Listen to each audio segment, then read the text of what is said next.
All right, I'm here with Michael Kopech, Dodgers reliever. So, Michael, could you just tell me what it was like getting traded from the Sox last year and going to win the World Series, going from the bottom to the absolute top? That must have been wild. Yeah, it was interesting.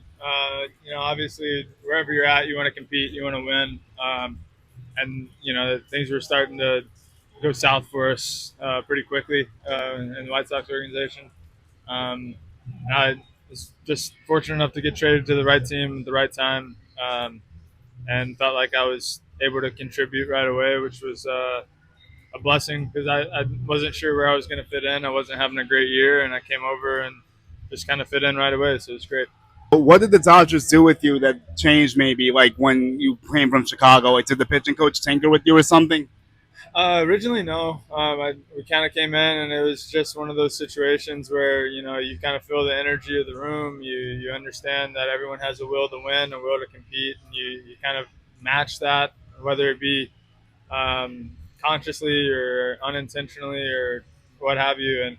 And just my level of intensity kind of rose. There were some things that we had to tinker with a little bit as far as like direction and momentum and stuff like that, but as far as how I pitched or what I was throwing, nothing really changed in that regard.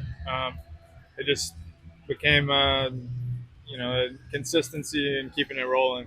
So, with that, you got to face the Yankees in the World Series. You've battled Aaron Judge before. So, what's it like battling Judge in was such a high stakes situation? Yeah, I think as a pitcher, in this level of baseball, you can't really worry about who's in the box because once you do that, I feel like it's already advantage hitter. Right. And everything in this game is about creating an advantage or a leverage in the way that is going to lean in your favor. So, um, obviously with a presence like that in the box, it's hard to not recognize it, but you try your best to think about it being your moment rather than the hitter's moment.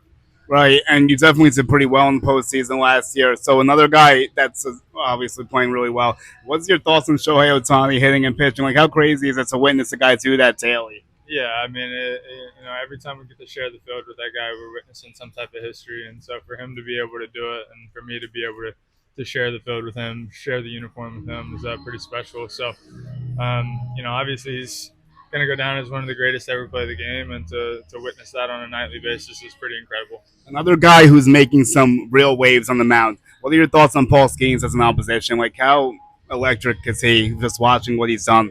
Yeah, I mean, I think that everyone was aware of the talent when he debuted, but what's special to me is the consistency and the intensity that he brings. As he's been here for you know over a year now. We've seen him working on off days and coming in and being consistent and diligent about his work.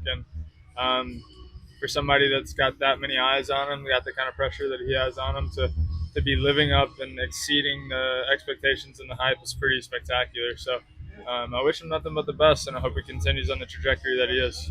I'm gonna take you back in time. So you were once a prized prospect from the Red Sox, and you get dealt for Chris Sale. So like, when you're in a big deal like that, what's that like? Does it make you feel good that they think highly of you to get traded for such a big player, or is it like nervous because like the Red Sox had you in a high regard and you're going somewhere else? Yeah, I think it's a little bit of both, right? I think it's you feel like an embrace that a team wants you as a piece of something that they gave up that was so big. Um, Another thing is like you do have the expectations that become that get put on you, and you want to live up to those expectations. So there's a little bit of pressure, um, but at the same time, it's like that's the type of pressure you want as an athlete. It's the type of pressure you want for them to think highly of you and to want big things for you. Because if someone expects that out of you, it's a lot easier to expect that out of yourself, and it's a lot easier to hold yourself to a high standard and try to reach those standards. All right, Michael. Thank you and best of luck. Thank you. I appreciate it.